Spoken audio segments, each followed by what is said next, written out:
Olá, seja muito bem-vindo ao primeiro episódio do Conte Comigo podcast. É muito bom ter você aqui conosco, eu estou muito feliz e eu estou recebendo hoje aqui uma pessoa mega especial, a Andressa Russo. Seja bem-vinda, Andressa. Obrigada, né? Primeiro queria te agradecer, é um privilégio é meu de poder participar aí como sua convidada, né? Nesse momento que eu sei que é especial aí para você também. E é isso aí. Andressa, fala um pouco de você, fala um pouco o que que você faz, deixa a gente te conhecer. Bom, eu sou casada, né? Já casada há 11 anos, tenho 3 lindos filhos e especialista em comportamento em vendas, alta performance, desenvolvimento de lideranças. Hoje tenho uma empresa onde eu sou sócia do meu marido, que é a Saltar Consultorias. E também sou empresária numa rede de franquias, né? Aqui em Uberlândia, uma rede de depilação a laser. Gente, a Andressa é fera na área comercial, porque quando eu precisei aprender a vender, que era algo muito desafiador para mim, ela foi a minha treinadora. Ela vai voltar aqui em um outro momento para falar sobre isso, viu? Porque ela tem muito a agregar com a gente. Isso merece uma conversa toda só para esse Só assunto, para né, falar de amiga? vendas, porque é uma arte necessária, né, para todo mundo, né? Todo mundo se vende, todo mundo vende alguma coisa, isso É um estilo de vida. é verdade. Mas vamos lá, Andressa. Hoje a gente vai falar de um tema muito importante, um tema que ainda tem um tabu, mas é extremamente necessário, principalmente nesse período de pandemia, que aumentou muito os casos de violência doméstica, de relacionamento abusivo, e a Andressa vai trazer um pouco da história dela. Lembra que a gente falou que a gente traria especialistas em alguns assuntos, mas também nós traríamos pessoas que passou por um processo, aprendeu e decidiu transformar a sua história em ferramenta de transformação. Andressa, me fala, o que te motivou a falar de um assunto tão delicado para muitas pessoas? Assim, primeiro, a minha experiência pessoal, né? Claro que o fato de eu ter vivido, né, uma experiência de um relacionamento abusivo, violento, é, sempre me trouxe uma responsabilidade em falar também um pouquinho. Isso eu sempre tive essa percepção, né? Mas até um momento em que eu entendi que a minha experiência, ela realmente tem algumas coisas que eu vivi que talvez outras pessoas sabendo pode estar vivendo, sabe? Porque é um momento tão de tanta vulnerabilidade, né? Quando a gente está na experiência do relacionamento abusivo, que realmente você não sabe como sair daquela situação, né? Não é as pessoas às vezes, muitas vezes, para quem tá de fora, olha e fala, poxa, mas por que ela não, sei lá, não pega as malas? Parece tão óbvio para quem tá de fora, né? Parece tão óbvio, né? Então, esse motivo de parecer tão óbvio, eu ter vivido essa experiência, eu sei que nem sempre não é tão óbvio assim, é o motivo da gente até contar um pouquinho também da experiência que a gente teve, né? Ok. Me fala como que isso começou, Me fala desde o início, como que isso começou, quando que você se percebeu. É porque é aquilo que você falou, pra gente que tá de fora, às vezes, diante de uma situação dessa, a gente tá vendo os sinais, parece que é tão óbvio, mas a gente sabe que convivendo com as pessoas mais próximas, que não é bem assim, né? Existe todo um enredo, como que você estava quando você chegou, quando começou? Me fala desde o início. O início, né? É tudo muito maravilhoso, como toda relação, né? Você não conversa com pessoas que foram abusadas, né? Que tiveram relacionamentos violentos e tal. E elas falam, olha, eu conheci no primeiro dia, ele me deu um tapa na cara, né? Então, o abusador, ele normalmente ele tem um perfil muito manipulador, né? Então, inicialmente, é uma relação como qualquer outra, né? Mas uma observação, eu acho que hoje eu consigo enxergar com mais clareza, é que esse relacionamento, ele já inicia de uma maneira, de uma dependência maior, né? Esse homem, esse abusador, vamos chamá-lo de abusador, Sim, né? esse abusador. O abusador, ele normalmente, ele é uma pessoa que morre por você, que tem muitos ciúmes de você, que faz muito por você.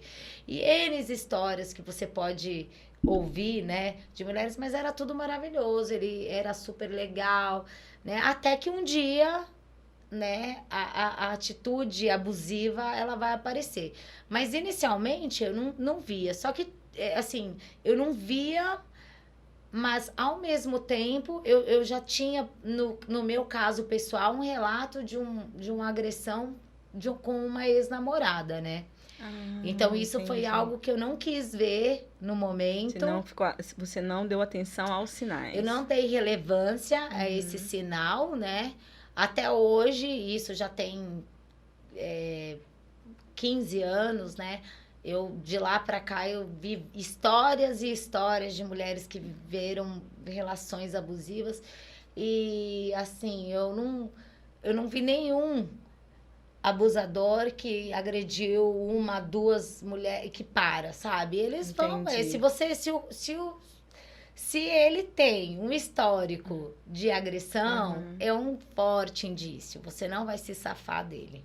O que a gente percebe nas relações que é muito parecido, né? Os sinais e a forma que eles agem é muito parecida, meio que sistemático, né? Sistemático. E geralmente, os relatos que a gente ouve é que eles têm um encantamento, eles têm um encantamento acima da média.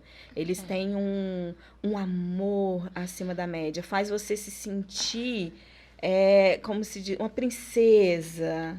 Lembrando que a abusada, ela também tem uma deficiência emocional que ela desconhece, né? Eu hoje, olhando para trás, com todo o processo de autoconhecimento, eu entendo que eu tinha uma deficiência emocional, eu tinha uma carência maior. E aí, eu não digo que ele foi encantador no meu caso, mas só o fato de ele ter um ciúme muito grande, né? E de colocar como se quase uma necessidade, né? Isso tapava essa carência. Era quase como se eu me sentisse o último biscoito do pacote. Exatamente. E olha que chave bacana essa que você está falando, porque se eu tenho um problema, uma autoimagem meio distorcida, se eu tenho uma carência, se de repente eu vim de um relacionamento que já era um relacionamento em que eu fui desvalorizada, eu chego diante de uma pessoa que que me ama acima da média, que tem um ciúme, de repente eu tinha aquele relacionamento que a pessoa não me valorizava, agora essa pessoa tem um ciúme. É o meu caso específico, tá? No meu caso, antes dessa relação, eu vinha de uma relação de rejeição, onde eu me sentia rejeitada e que fui muito traída. Então, quando eu encontrei alguém que me dava atenção, porque realmente a atenção, no meu caso pessoal, é muito comum, né? Eu achava que realmente eu estava tendo o valor que eu não enxergava dentro de mim, né? Então, eu acabei sendo valorizada ali. E aquilo vai se agravando, né? Então, enquanto no começo é um ciúme, né? Isso começa quebra um celular, aí de repente o seu telefone toca. É um amigo, você tinha uma vida antes, qual que é o problema? E aí você não entende aquela reação, a pessoa quebra teu celular, te xinga com gravidade, né? Nem vamos colocar aqui, mas te ofende. Isso é muito estranho, né? Isso a gente, uma coisa que eu acho importante, assim, para quem vive uma situação dessa, olhar para o lado e se comparar. Se comparar porque tem mais gente vivendo isso, né? Dentro do contexto normal que você está inserido. As pessoas estão acostumadas, os namorados das suas amigas, os maridos, eles quebram o celular delas, elas não podem, porque às vezes isso vai se agravando de tal maneira que chega num ponto que, de repente, você não pode falar com a sua mãe, com o seu pai. De repente, você não pode falar com a sua irmã ou ter uma amiga. E isso vai cada vez se tornando... você vai ficando cada vez mais presa, né? Dentro dessa relação. Mas uma coisa, sabe, é que durante a situação fica difícil da gente enxergar. Hoje eu vejo tudo isso com clareza, né? Poxa, Agora tá fácil, já como, passou, já superou. como que quando ele quebrou meu celular, ele me apertava o braço, me xingava? Por que eu não tomei uma atitude ali, né? Naquele momento, né? Porque eu não estava vendo as coisas com clareza. Eu realmente estava iludida, né, com uma situação que não existia, né? Esse abusador, ele é uma pessoa que é controladora, dominadora, entendeu? E a gente confunde quando a gente está dentro dessa situação o amor, né? O amor com o abuso, porque isso nada tinha a ver comigo, né? Tinha a ver com conflitos que ele tinha com ele mesmo. Entendi. E que ele de repente queria se autoafirmar ali comigo, né? E o que eu percebo muito dentro dessas histórias, é porque cada pessoa, às vezes, não necessariamente vive todas as características de um relacionamento abusivo que a outra vai viver. Às vezes uma vai viver em um nível, em algumas outras coisas, mas é tudo muito próximo, né? O que uma não vive, a outra vive, e acaba que a gente consegue fazer um mapeamento do que é um relacionamento abusivo. E uma das coisas que a gente percebe em 100% dos casos é o abusador, ele quer isolar a vítima. Ele realmente quer tirar ela de todo o contexto social, né, amigos, e todo o contexto familiar também. Porque eu falo que é muito parecido com uma caça mesmo, né? Quando você vê aqueles Discovery Channels que às vezes tem aquela caça, eles sempre isolam uma pessoa, isolam um animal para pegar ele como vítima. E é muito parecido isso. E assim, como você não está muito bem, né? Não é lógico que uma pessoa que saudável emocionalmente, vamos dizer assim, ela não aceita um relacionamento abusivo desde o início, talvez ela nem se dê a oportunidade. Isso é uma verdade, a gente precisa falar, embora a gente não é que seja culpa, não é culpa. Não é culpa. Não é a gente culpa. Não é culpa. Pelo contrário, né? Culpa tem um abusador que é um delinquente, na maioria das vezes, um marginal, porque se ele não fosse, ele não agredia uma mulher, né? Mas, enfim, não é culpa, mas é lógico que a gente tem algumas características que nos tornam presas mais fáceis desse tipo de comportamento masculino. Mas assim, é muito importante a gente entender o que é o relacionamento abusivo, porque desse celular quebrado e desse apertão de braço e dessa vez que ele te ofendeu sua mãe, falou coisas absurdas pra você, daí para uma agressão, que foi o meu caso, que eu quase morri, né? Então, assim, hoje eu acho de extrema importância, por isso eu acho um assunto de muita relevância, a gente entender que tudo bem, você não tá bem, mas dá para você perceber alguns indícios de que você está caminhando, às vezes, até para a morte. Porque eu não morri, sinceramente. No meu caso, foi um fio. Eu tive, claro, muito auxílio dos meus pais, né? Quando eu passei dessa fase do ciúme, chegou um momento em que eu percebi que isso estava muito... estava passando de um limite, né?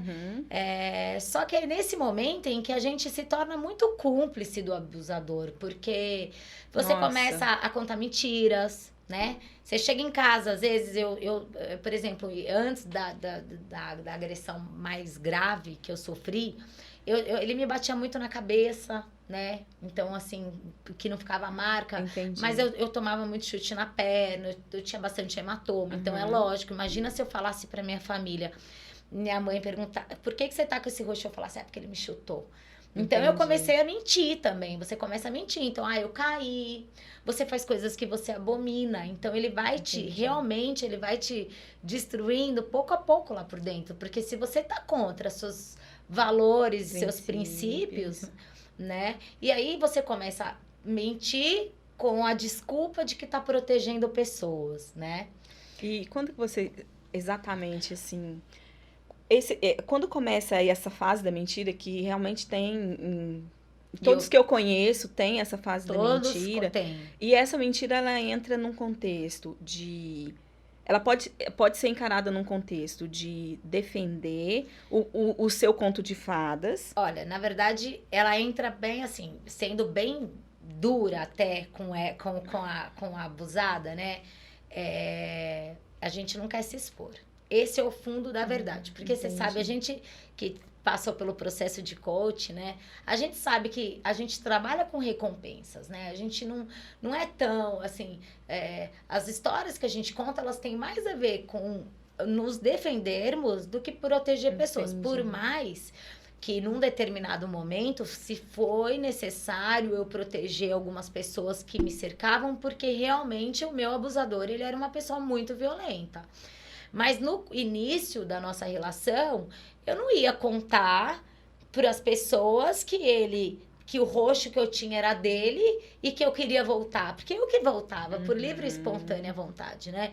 Aí você me pergunta, por que você voltava? Primeiro, porque ele me convencia de que me amava. E eu tinha essa necessidade de sentir que estava sendo amada por ele. Você tinha ali um vazio emocional que precisava ser preenchido. Que estava sendo preenchido por ele de uma maneira estranha, mas estava. Naquele momento estava sendo preenchido.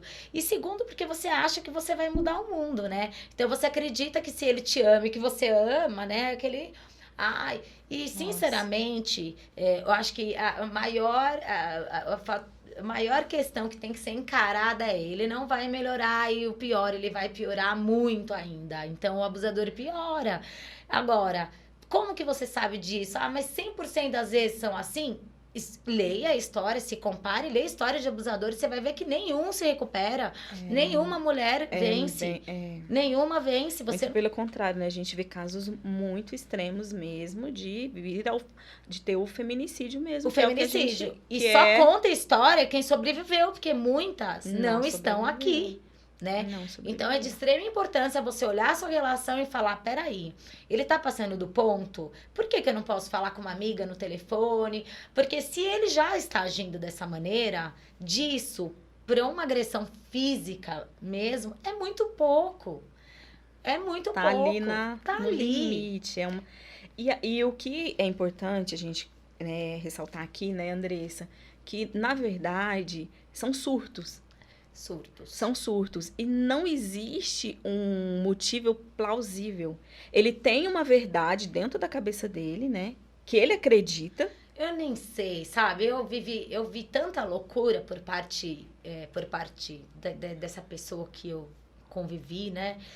Eu vi tanta coisa que, na verdade, ele era perito em me manipular. Então, a culpada era sempre eu e eu me confundi muito num momento. Tinha um momento que eu mentia sobre os abusos também por esse tipo de proteção, porque eu não tinha certeza se eu não tinha provocado aquilo. Olha só, que loucura. Você não sabia se realmente a culpa era dele ou se a culpa era sua. Porque ele sempre me colocou... Assim, a destruição de autoestima também é perícia do abusador. Então, eu sempre era... Nossa, eu tinha 24 anos, ele falava que eu era velha. Pra você ter noção do estágio de destruição. Fala que é feia, fala que é velha, fala que tá gorda. Tudo que você imagina. Agora, isso era o de menos, assim, mas nas próprias situações de agressão, sempre que nem, mas se meu telefone tocou, ele quebrou, porque tocou. E eu me questionava, mas também você chega assim... Nossa, que coisa, mas por que foi tocar meu telefone agora? Gente, isso é muito sério, né? Olha...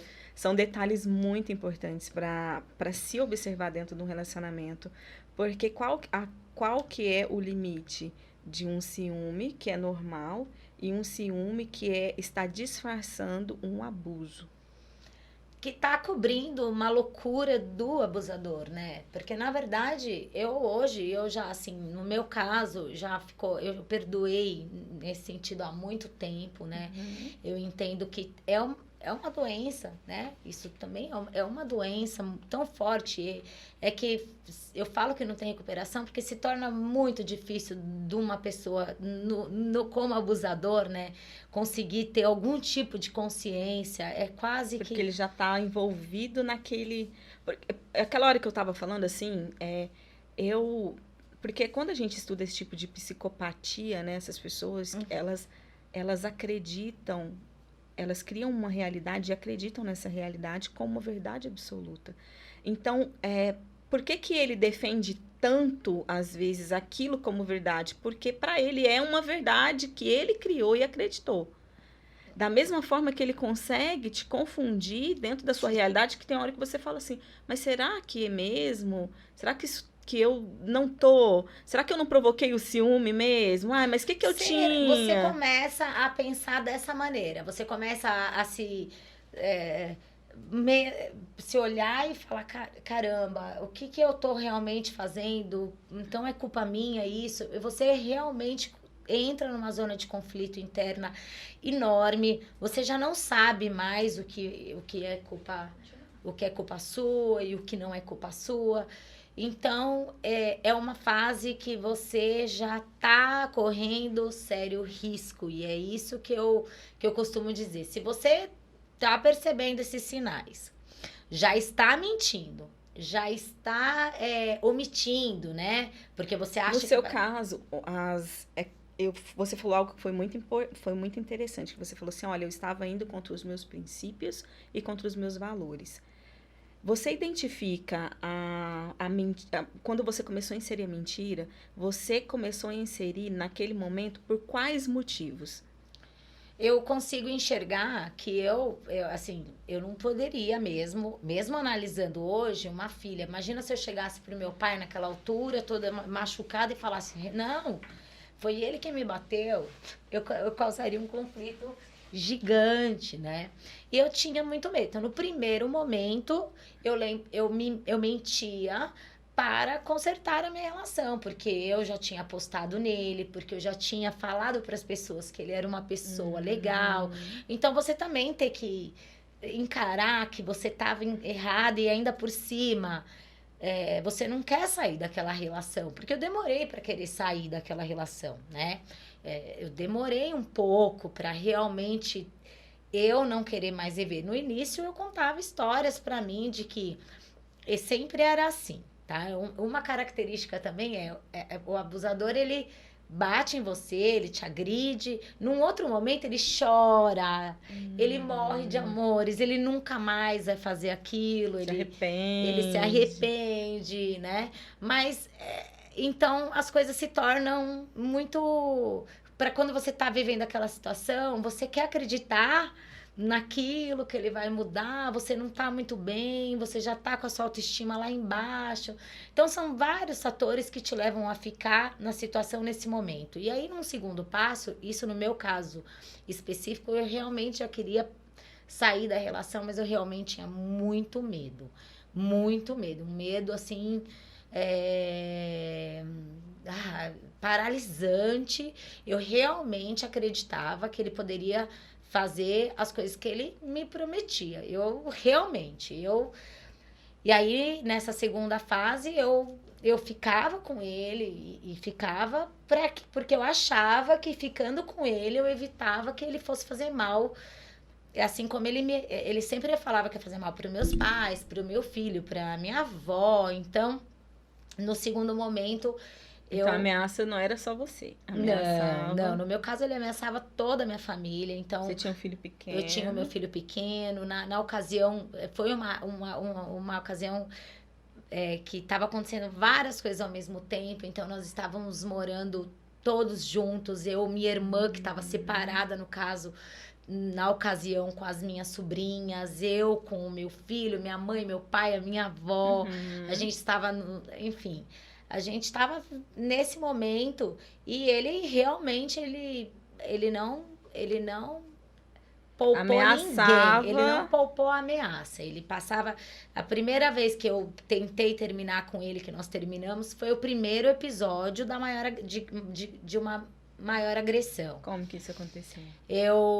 Nós não estávamos juntos, ele sempre com muito, assim, sempre, assim, agressões, ele já tinha ele me batia todos os dias, na verdade, né?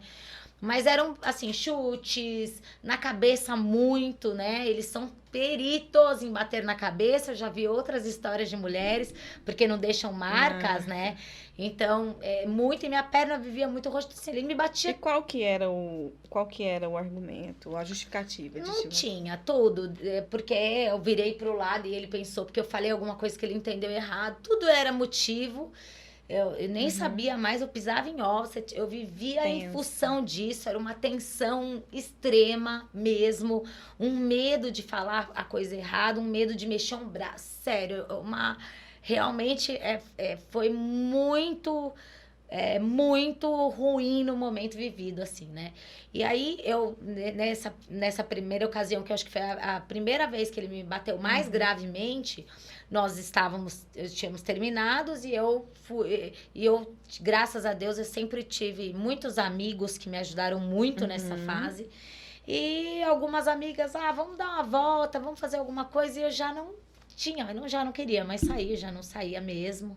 Eu já tinha bastante medo, né? Ele já tinha invadido a minha casa numa ocasião, durante a madrugada, então eu ficava Tinha medo dele cumprir as ameaças. Imagina se ele invadisse a minha casa e eu não estivesse, porque as ameaças dele se norteavam no que eu não podia sair, eu não podia falar com ninguém, enfim, eu ficava com ele ou não ficava com ninguém.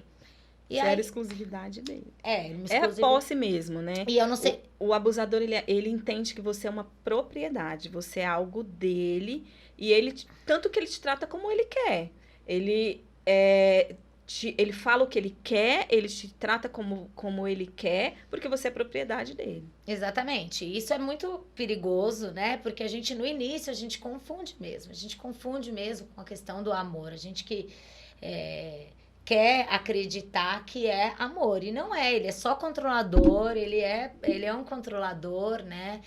Enfim, e foi quando ele me achou nesse lugar que eu estava, e lá... Você estava com seus amigos? Eu estava com meus amigos, eu escutei pelo microfone do lugar, tal, Andressa, e eu, na ocasião, eu achei que era uma brincadeira, todo mundo sabia que eu tava sofrendo aquele problema lá, né, com aquela relação, e eu achei que fosse uma brincadeira de uma amiga, mas eu desci, fui, quando eu olhei pra ele muito tranquilamente falou pra mim, vem aqui e tal. Mas eu pus o pé pra fora e já me pegou, enfiou no carro dele. E aí foi muita agressão por muitas horas, horas e horas. Ele me bateu assim até, se isso foi 1 da manhã, eu apanhei até 11 da manhã, sem parar. E ele tinha momentos, e assim, olha que coisa meio que psicopata mesmo, porque em alguns momentos ele sempre me batia, no momento seguinte, ai meu Deus, o que eu tô fazendo com você, tal, eu vou parar, e daqui a pouco, depois disso que eu fiz, você nunca mais vai ficar comigo, e voltava a me bater. Então, ele é como se ele tivesse uns lapsos de lucidez, isso. E aí de arrependimento, mas aí ele sabia que, já que eu tô fazendo agora que ela não vai querer mesmo. Exato. Olha o tanto que isso é sério. E aí, perigoso. Né? É muito perigoso, eu apanhei bastante, por algum motivo, de manhã ele já tava mais calmo, e foi passando. De manhã, quase meio-dia. Já tava mais calmo, então eu fui embora, ele me levou pra casa, meus pais... levou pra sua casa. Ele me levou pra casa, ele pediu carona pra um amigo dele, na ocasião. Esse amigo, ele me emprestou um óculos, tal, porque eu tava bem machucada, era bem visível, né? E eles me levaram pra casa, e quando eu entrei em casa, foi uma cena que ficou muito marcada pra mim. Eu acho que é uma das coisas que mais me ajudaram a sair também, ter um pouco de força. Quando eu entrei na minha casa, na ocasião, a minha irmã estava com meu filho e com as minhas sobrinhas, né? Meus pais estavam viajando, ainda bem, né? E quando eu entrei, uma das minhas sobrinhas, todo mundo... Minha irmã, tadinha. Minha irmã, eu não esqueço também que minha irmã é uma...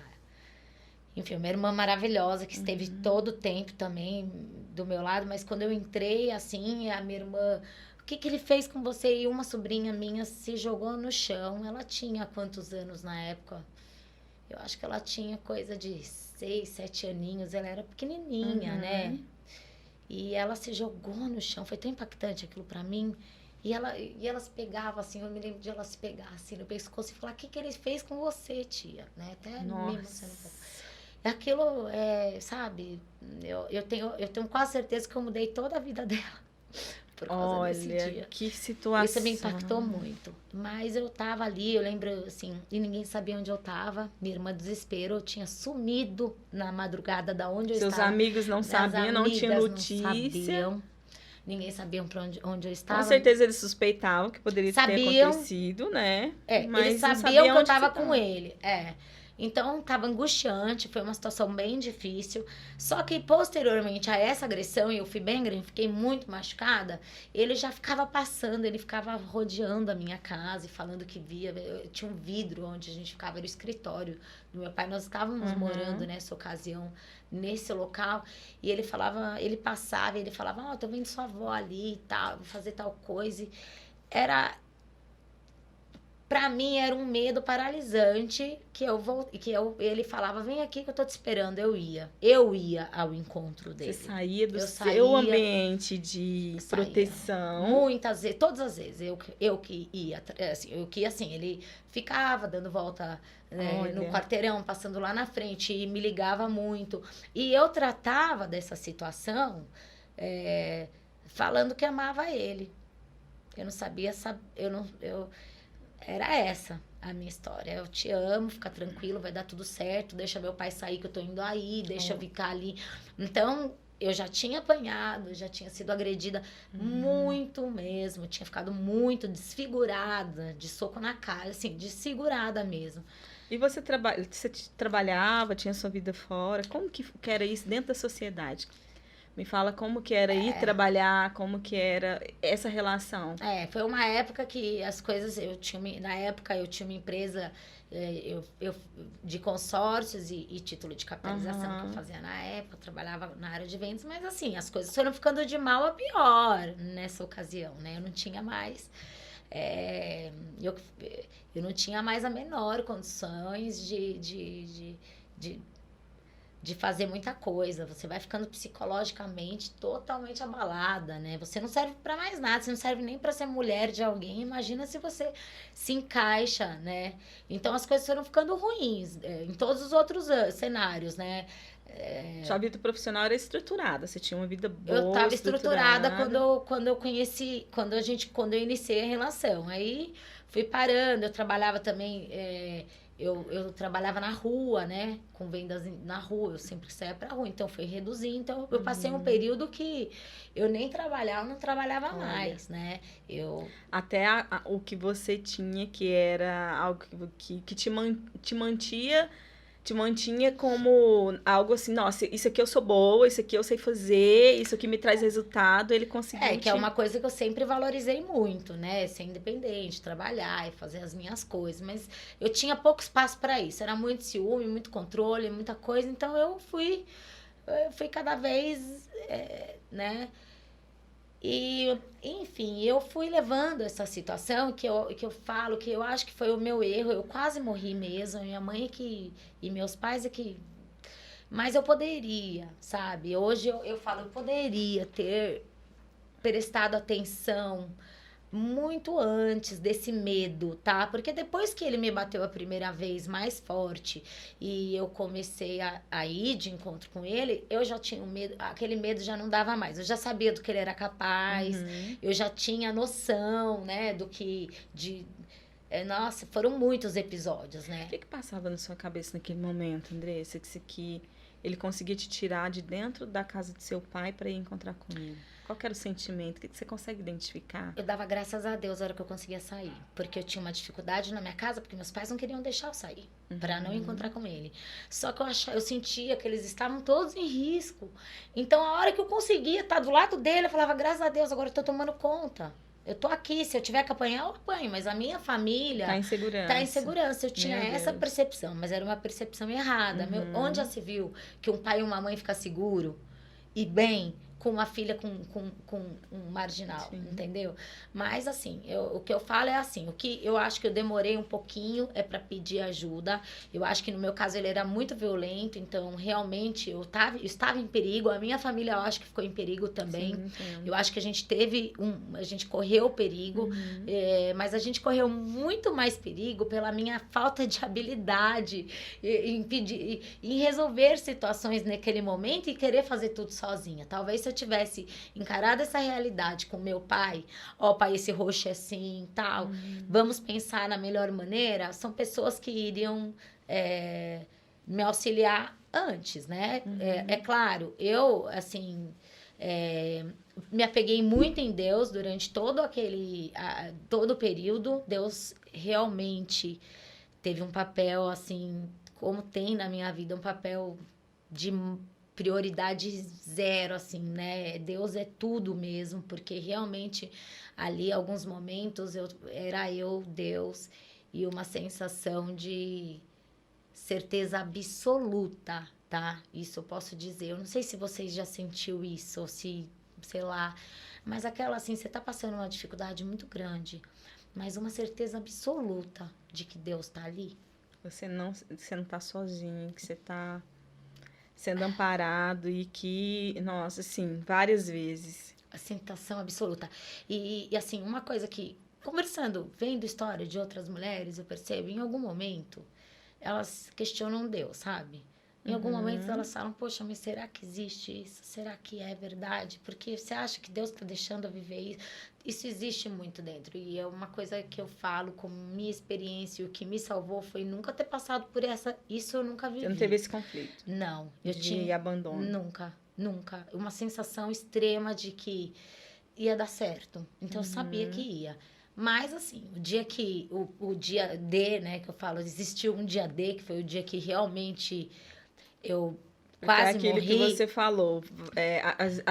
Eles prometem que vão melhorar, Só mas pioram. vai piorar. Só pioram, né? E cada agressão que eu sofria, cada vez que ele me agredia, o momento de arrependimento dele era mais intenso, tá? Então ele se arrependia de uma maneira mais intensa, quase como se o amor dele fosse maior, tá?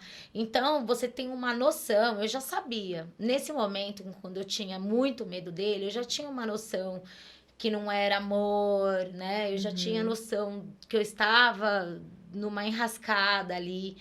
Mas o fato dele demonstrar esse amor me dava uma falsa noção de que eu podia controlar aquela situação. Entendeu? Ah, entendi. Você tem uma falsa situação, eu posso controlar essa situação. Então, por isso que eu ia para perto dele, achando que estava protegendo a minha família e tal.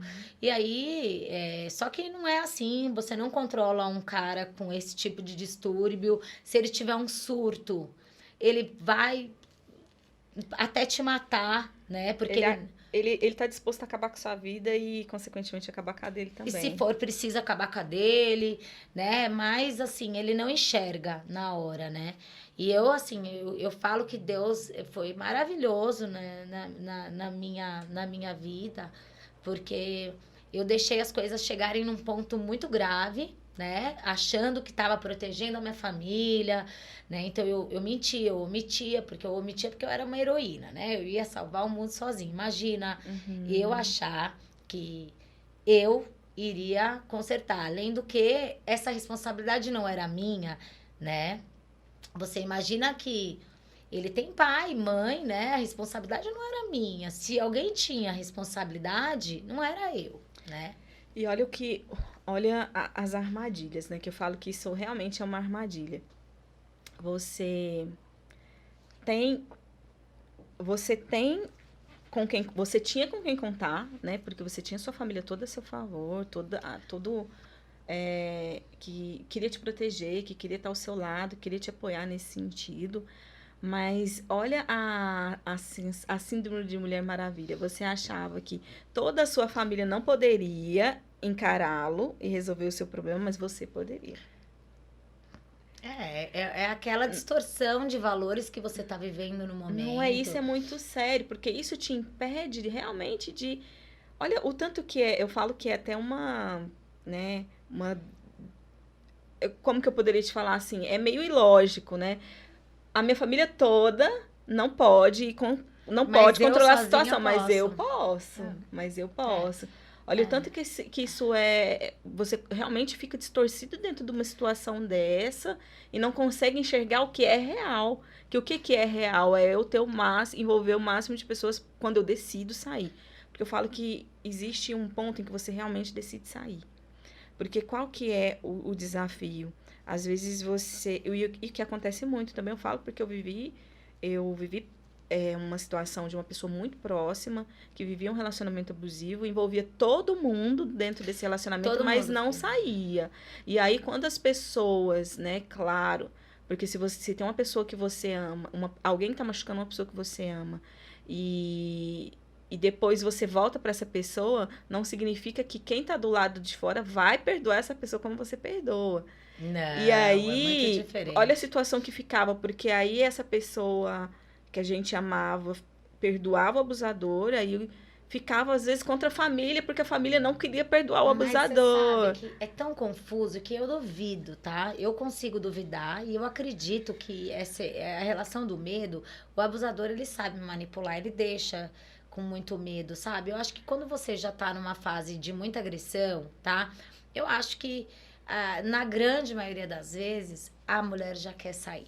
Mas aí ela é consumida pelo medo mesmo. Esse medo que deixa a gente cega, que deixa a gente não raciocinar muito bem, né? Então você começa a ter as suas ações, elas são reativas. Porque o perigo, ele é real, Ele né? é real, Ele é real. o perigo é real. Por isso que eu falo, né? O que eu acredito que deve se ter com muita consciência, tomar essa decisão, mas pedir auxílio para as pessoas para as pessoas, porque ninguém vai te apontar. É um medo muito que a gente tem naquele momento, né? Você vai pedir ajuda, você falou que o cara era legal, você falou que ele nem te batia, agora você vai falar que tá precisando de ajuda. Mas só que as pessoas. As pessoas te amam e querem te As proteger, elas não pessoas vão te pensar amam. nisso. Nunca ninguém me apontou um dedo. Eu tinha tanto medo, você sabe? Olha, meus pais são pessoas também que eu vou te dizer. A minha mãe, ela foi me buscar no dia assim, no dia D, né? Eu falo no dia D. Me fala como que foi que você falou assim, não, agora eu vou sair disso. Então, eu não tive nem muito bem esse momento, porque eu não fui, eu fui arrastando as coisas, eu omitia, eu mentia para meus pais, porque minha família é muito presente, então, se eles realmente, eles percebiam, eles sabiam, mas eu falava que não, porque se eles tivessem certeza, eles tomariam alguma atitude, eu tinha medo que eles confrontassem, né? Muitas vezes o abusador ele não pode ser confrontado, né? Por isso que a gente fala, tem que sair dessa situação? Tem, mas não quer dizer que você tem que ir lá e confrontar. Ele é um cara que não vai ser confrontado por ninguém, ele é doente, imagina, né? Então, você tem realmente que sair, pedir ajuda para pessoas que de fora, né, vão conseguir analisar essa situação de uma forma mais racional. De uma forma racional. Mais fria e mais estratégica. E mais estratégia, entendeu? Muitas vezes pode até ser que haja necessidade, mas não necessariamente vai ser no confronto, se confrontando, né? Mas essa ajuda, ela é necessária. Você não vai sair sozinho. No meu caso, a minha mãe a gente estava muito apegada mesmo na questão de Deus. Minha mãe, muito. Na época, meu pai também estava com um probleminha de saúde. Então, assim, muitas coisas acontecendo ao mesmo tempo, né? E minha mãe foi na igreja, o pastor... E eu tinha sumido. Ela não sabia onde que eu estava. E o pastor falou para ela, sua filha está com ele, vai buscar que ele vai matar ela. A minha mãe saiu da igreja e foi me buscar. Eu estava com ele. Se ela não fosse me buscar, eu não estava aqui. Meu Deus. Então, assim, você chegou no extremo. Eu cheguei no extremo. Nisso eu também eu tava com o braço. Eu quebrei esse braço. Aí ameaça com faca. Nesse dia foi o extremo mesmo. De assim. Você estava sumida tinha quanto tempo? Porque sua mãe estava atrás de você. O que aconteceu? Eu sumi da minha casa. Eu saí por livre e espontânea vontade, né? Então ele me ameaçava, ele começava a passar, ele falava, não, sai, eu ia. Quando eu fui sem avisar ninguém. Eu saí da minha casa durante a noite para encontrar com ele e não voltei. Como isso acontecia com uma certa frequência, né? Eu, de vez em quando, saía sem avisar mesmo, porque não dava. E na minha cabeça ali, eu arrumava um jeito de encontrar com ele. E aí, nesse dia, ele foi muito forte mesmo. Não tinha... realmente, eu já não conseguia mais nem andar direito. Quantas horas você ficou ali dentro da cama? Eu acho que foi desde vamos dizer, da meia-noite de um dia até às 5, 6 da tarde do outro dia. Mais de 12 horas? Mais de 12 horas. Ele chegou a me socorrer, me levou em pronto-socorro, né? O pronto-socorro, ele ficou do meu lado. É engraçado, uma coisa muito engraçada. Mesmo? Foi... Ele te machucou, te levou para um pronto-socorro para ser socorrido. Me levou para o pronto-socorro, eu passei no pronto-socorro, voltamos para casa dele. Eu já tava muito assim. E nesse dia, tava tudo muito assim. Ele me batia muito mesmo. E depois ele falava que ele tinha que cuidar de mim. Então ele chegava a pegar assim. Pano molhado para tirar sangue, né? De repente ele mudava e falava: olha, você não vai ficar. Depois que você acha que você vai ficar comigo? Depois que eu fiz isso, e voltava e tal. E eu ali, por aquelas horas então, todas. Você tava ali no. Não sei, amiga. Como eu te falei, a sensação de Deus. Eu não senti dor, tá? Dor física é algo que eu não. É mesmo? Não senti. Não posso te dizer que eu sei o que é uma dor física de um espancamento. Eu fui gravemente espancada, mas eu tava, acho que, com uma adrenalina. Então, alta, dor física eu não senti. Mais uma vez, o meu medo, que assim, durante o decorrer da madrugada, ele quebrou a casa dele inteirinha. Quebrou tudo. Então, chegou um horário que ele falou, que isso? E agora, quem vai pagar? Eu vou ligar pro seu pai. Porque foi você que quebrou tudo. Porque se eu quebrei por causa tua, então a culpa é sua. Então ele começou a querer ligar pro meu pai de madrugada. E aí, vou ligar pra sua avó. E por Deus mesmo, naquele momento ninguém atendeu. Não deu certo. Então ele ligou? Ele ligou muitas vezes, durante toda a madrugada. Eu me lembrei, olha só, um telefone que eu tenho até hoje. Ele pediu o telefone da minha avó, porque ele tentou muito falar com meu pai. Né? E se ele tivesse... Na minha concepção, se isso tivesse acontecido no momento, talvez tivesse dado algum problema maior. Porque daí meu pai ia pra lá, ia chegar no momento, então eu não queria que ele falasse com ninguém. Então ele tentou ligar pro meu pai, né? Aí depois ele falou, me dá o telefone da sua avó. Aí eu lembrei um telefone antigo da minha avó, que não existia mais, menina. E ele ficou ligando para aquele número. E não conseguia. Aí depois de manhã... Aí olha que loucura. Ele realmente... Olha que foi exatamente aquilo que eu falei. Eles criam uma realidade, acreditam naquilo como uma verdade absoluta. Não. E defende aquilo. Olha que loucura. Foi isso. assim... E assim... E o tempo inteiro, a culpa era minha, entendeu? A culpa era minha, porque ele falava que eu tinha trocado mensagens de e-mail com não sei quem. Ele inventava uma série de histórias na cabeça dele que nem eram verdadeiras e que não tinham problema nenhum. E que eu começava, naquela situação, eu questionava se as histórias eram reais, assim, se as histórias eram... se existia essa... Você estava meio ali tentando entender. Será que eu fiz algo de ruim mesmo para estar vivendo isso daqui? Né? Você começa a achar mesmo. E como ele me desvalorizava muito, né? Ele sempre... eu sempre achava que eu estava fazendo as coisas de maneira errada. E de certo tava, né? E de certo tava. Não no contexto que ele achava. Não no contexto dele, mas eu estava e a gente sente, né? E você ficou quantas horas ali, então, mais ou menos? Fiquei... sob posse dele ali? Umas 15, 16 horas. Eu acho que desde uma meia-noite, que foi o horário que nós nos encontramos, minha mãe me pegou, era umas 5, 6 da tarde do outro dia. Minha mãe, ela é do meu tamanho, né? Uma mulherzinha pequenininha, mas pensa numa mulher forte. Essa mulher desceu, me pegou no colo. Eu não sei até hoje como que ela me aguentou, porque eu estava bastante machucada. Mas ela entrou, encarou, ele, graças a Deus, não fez nada, porque ele, durante a noite, ele falava que alguém ia chamar a polícia, né? Então, ele tinha quebrado a porta dele. A porta da casa tinha arrombado. Ele morava num prédio, né? E quebrou a porta, então ele arrastou o sofá, ele pôs um monte de coisa atrás da porta, porque ele falava que se a polícia entrasse, dava tempo dele me matar até que conseguisse arrastar tudo aquilo, dava tempo dele me matar. Então ali ele me ameaçou com faca, ele me ameaçou com, sabe corda de varal? Sim. Ele perguntava pra mim, como que você prefere? Eu vou te matar agora. Você prefere que eu use a corda ou a faca? Aí me torturou. Foi assim, realmente, foi uma coisa assim, bem pesada. Mas naquele momento em que eu vivi aquilo, a única coisa que eu me concentrei ali foi em Deus, em saber que. Eu não sei como, mas eu sabia que dali eu ia sair. E ele, eu falava que eu amava ele o tempo todo. Eu falava pra ele, eu falava, eu te amo. Como defesa?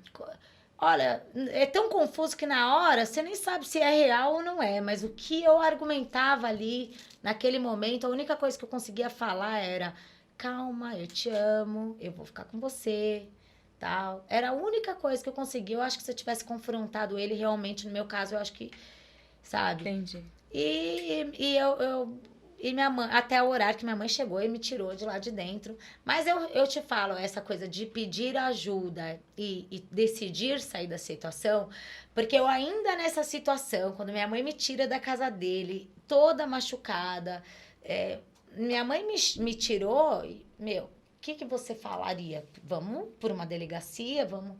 E eu me neguei, falei, não vou de jeito nenhum, não quero mexer com ele de jeito nenhum, né? Eu achava que ele era a pessoa mais forte do mundo, porque Aí ele era usava de toda essa força mesmo, comigo. Aham. Pelo amor de Deus, eu não quero fazer nada, de jeito nenhum, não quero fazer nada.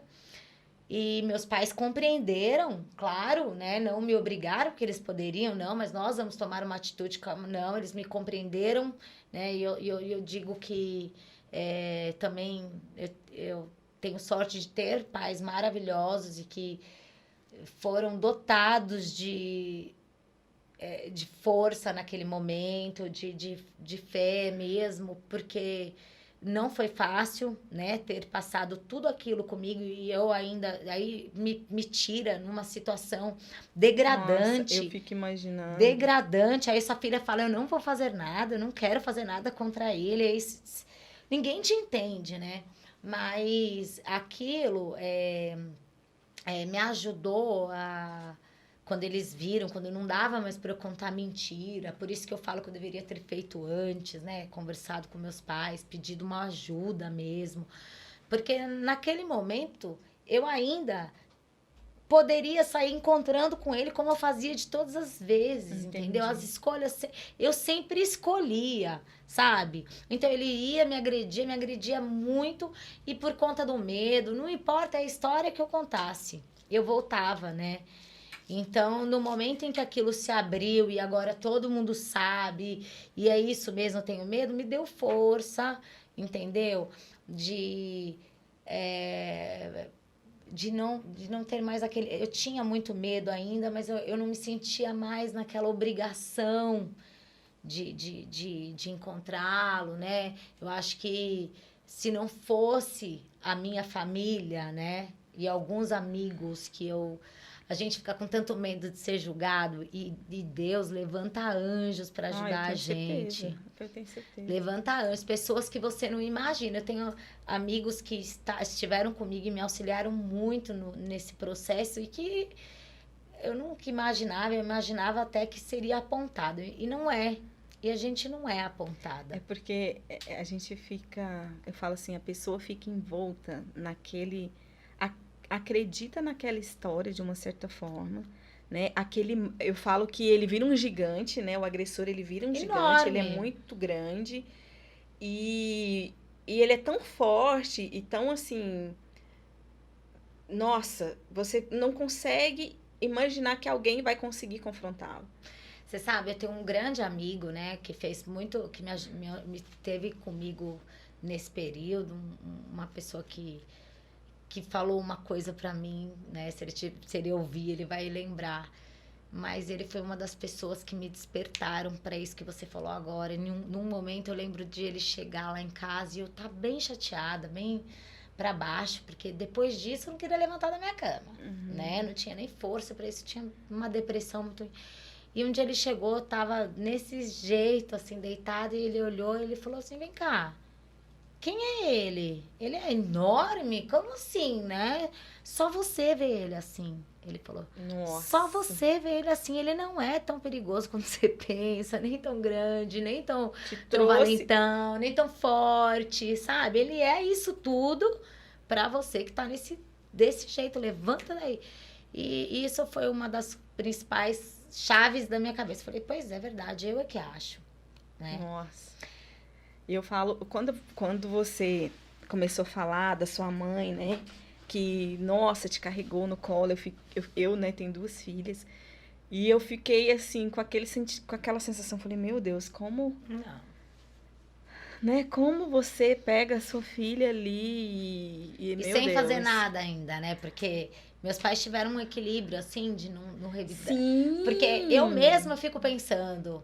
E se fosse E comigo? se E fosse se fosse com meu comigo, o que filho? faria? Chegar, sabe? Mas foi assim, na verdade, por isso que eu tenho certeza que a gente foi muito movido ali por Deus, entendeu?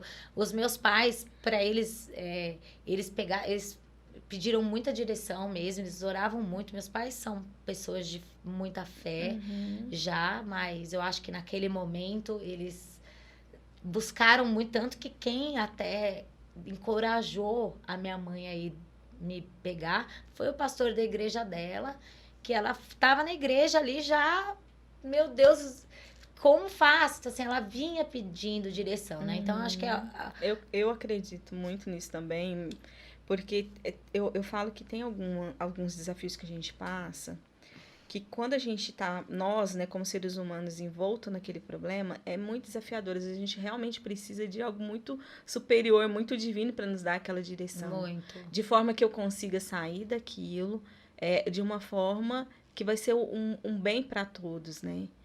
E como que foi? Como que você reergueu? Como que você saiu disso daí? Eu acho que essa é a história mais difícil, porque, sinceramente, no momento tudo se passa tão rápido, né?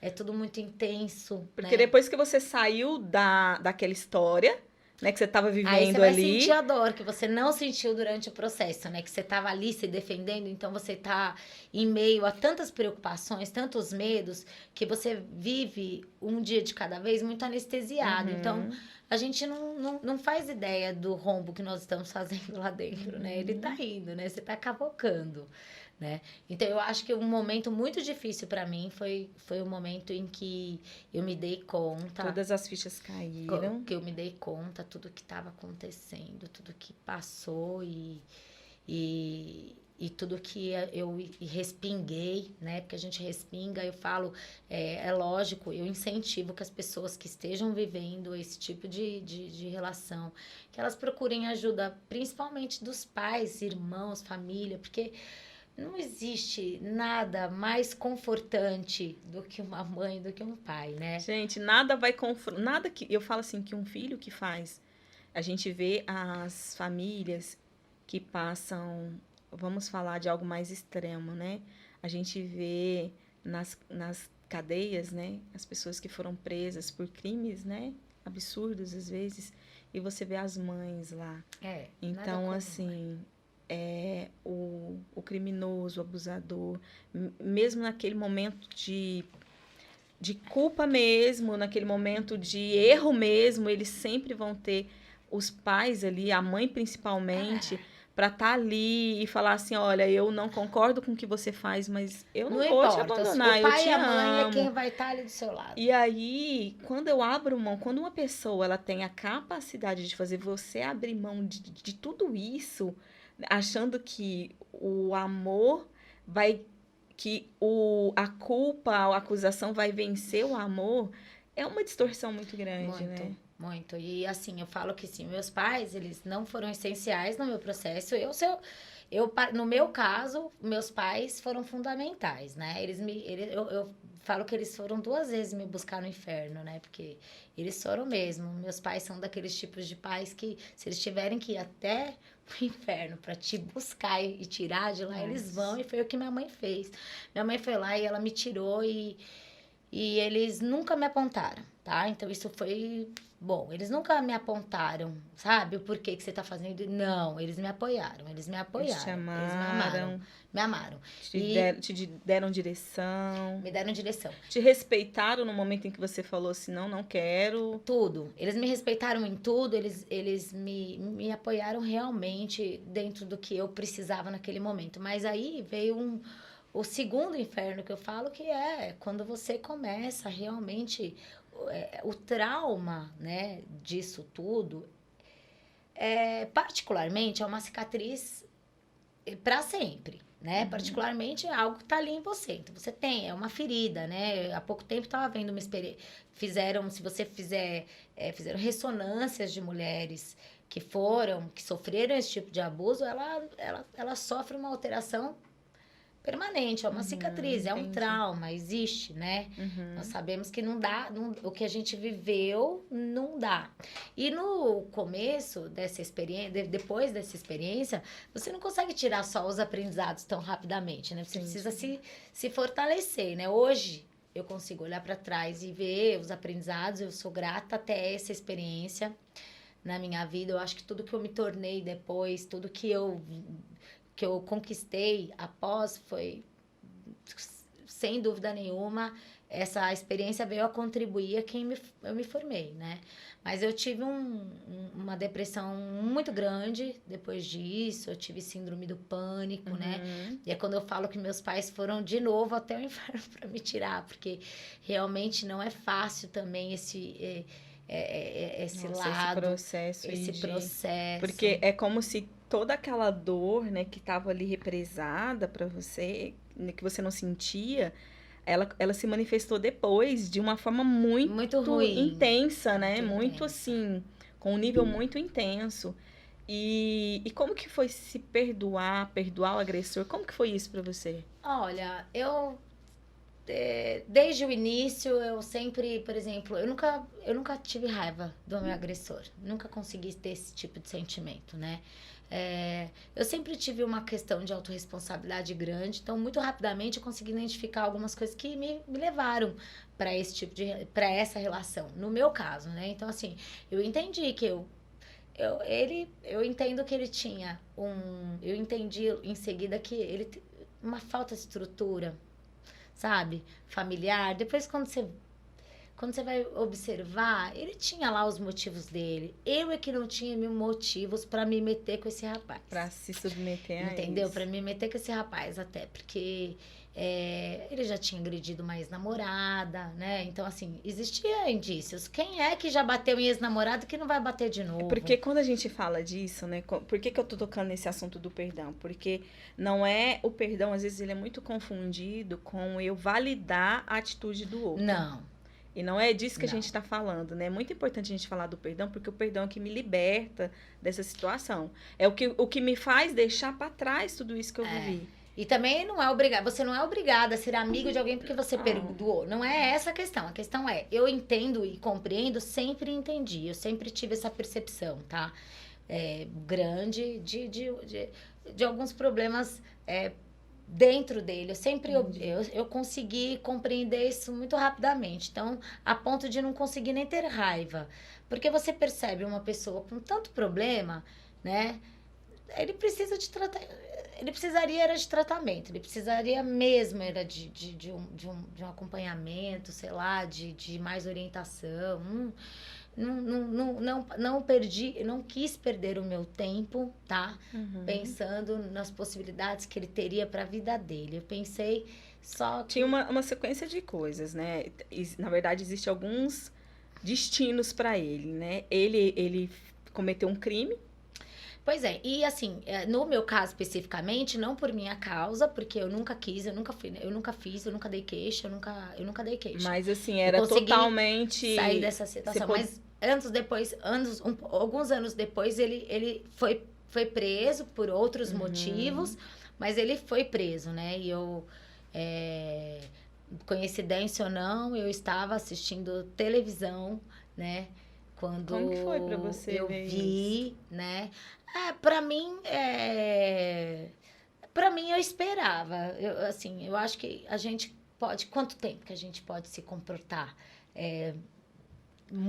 A conta chega, né? A conta chega, né? Então, assim, chega. Eu sabia que mais cedo ou mais tarde alguma coisa. Então, mas eu já tinha, assim, a questão com ele realmente para mim nunca foi problemática, mas comigo mesmo sim, porque logo em seguida eu percebi que ele era, para mim, no meu ponto de vista, eu achava que ele era doente, né?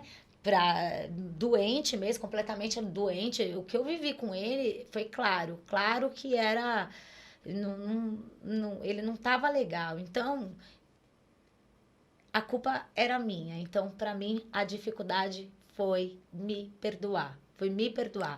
Mesmo porque você foi condicionada a ser culpada desde sempre. Desde sempre. Isso Tá. já era meu. Mas assim, eu tive uma facilidade em perdoar. Eu tive a oportunidade de encontrar algumas vezes posteriormente, assim, na rua.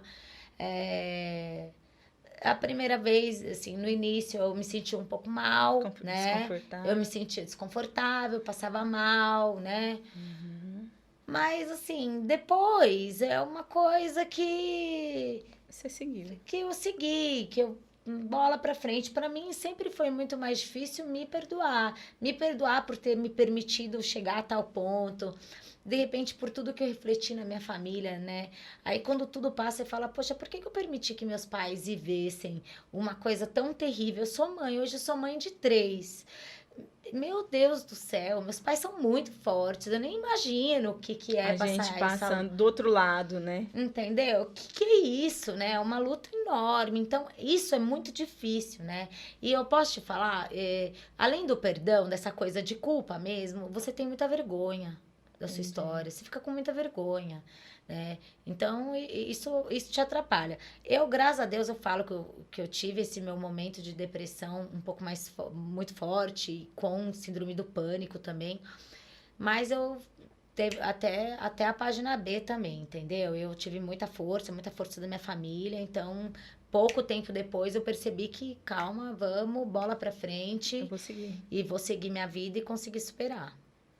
Olha, eu vejo, assim, muita autorresponsabilidade no que você está falando. Eu falo, assim, algumas coisas, olhando de fora, com certeza, a questão de não denunciar foi uma opção sua, um respeito seu, né? Mas, assim, o que eu poderia falar, gente, denunciar é importante.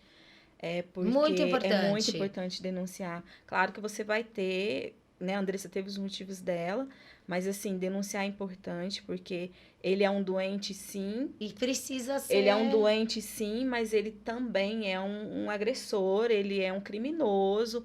Então, não cabe a vítima se preocupar com o que é a consequência dele. Ele que tem que É. se preocupar com a consequência dele. Não, e outra coisa que é muito importante, por exemplo, o que me fez ter depressão e síndrome do pânico, o fato de eu não ter feito nada impactou muito severamente nesse pós-trauma, porque eu me sentia insegura, eu não saía de casa, eu ia em locais, eu achava que eu via, eu falava, ai meu Deus.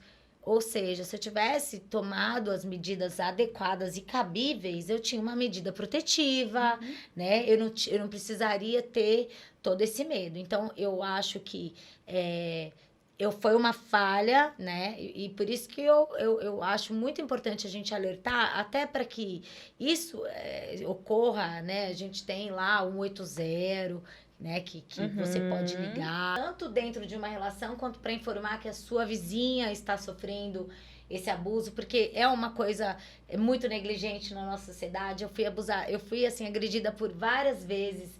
E as pessoas têm resquícios, né? Tem aquela história, né? Briga de marido e mulher. Ninguém Você mete a colher. Isso não...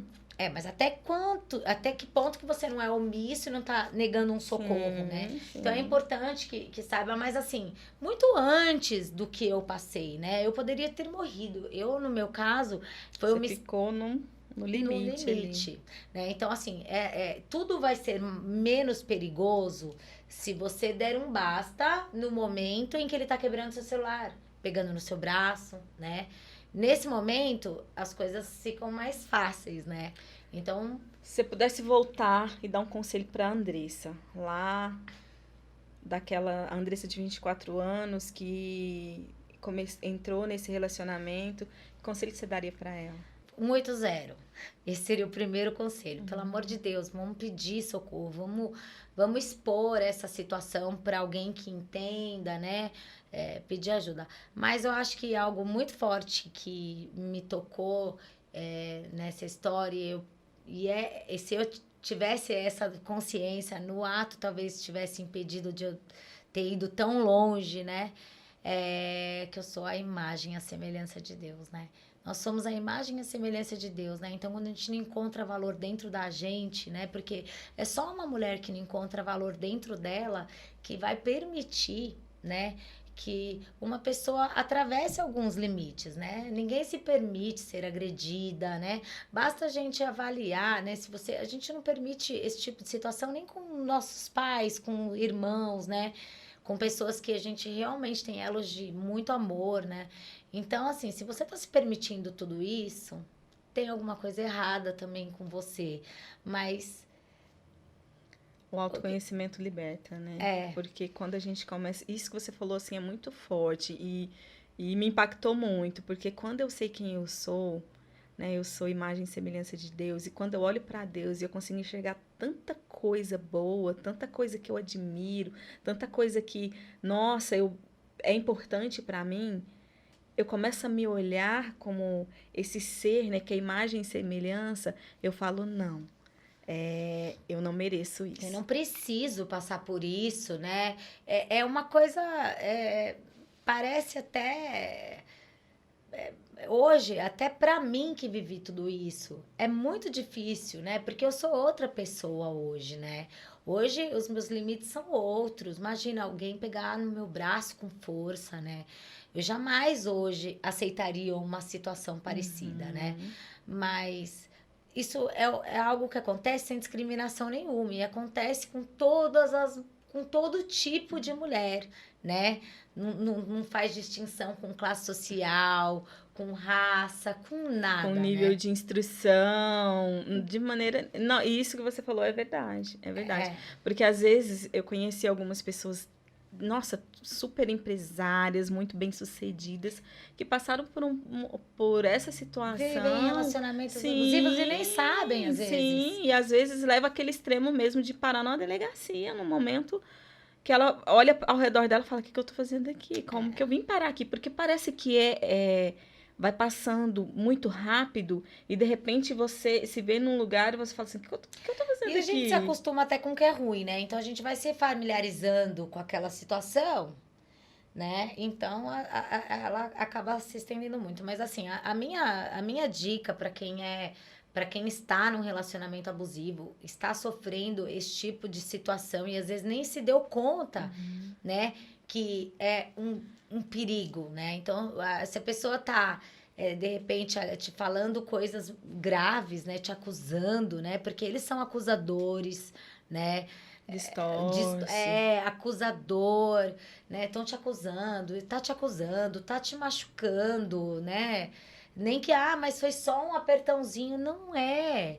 Um homem não pode pôr uma mão numa mulher pra machucar de forma agressiva, de forma alguma, mas foi só um, sei lá, um apertão, não pode. Esse tipo de situação não pode acontecer. E se você vem vivendo isso, pode acreditar, pode piorar e pode piorar muito, né? Então, Vai piorar. perceba, né? Perceba, saia logo disso, né? Peça ajuda se for necessário. Se você estiver numa situação como a minha, que chegou num nível de muita gravidade, muita violência, você vai precisar de ajuda. Sozinha você não vai, não adianta, você não vai salvar o mundo. Então, peça ajuda. Peça ajuda para os seus pais, peça ajuda para sua família, para amigo. Sempre tem, E isso viu? acontece, e é muito. Quando a gente fala desse sutil, né? Acontece muito mais do que a gente imagina. E com pessoas que estão do seu lado. Então, eu tenho casos de amigas que passaram por um relacionamento abusivo no sentido desse de controle, do ciúme demais, não chegou ao extremo do abuso físico, mas toda aquela pessoa, eu falo assim, que tem toda aquela pessoa que te coloca num super pedestal e que você é essencial para a vida dela e que ela não Cuidado. consegue viver sem você, fica atento. Esse é um grande sinal de que essa pessoa pode sim se transformar num grande abusador. Por quê? Porque se você é essencial para a vida dele, significa que ele não permite te perder.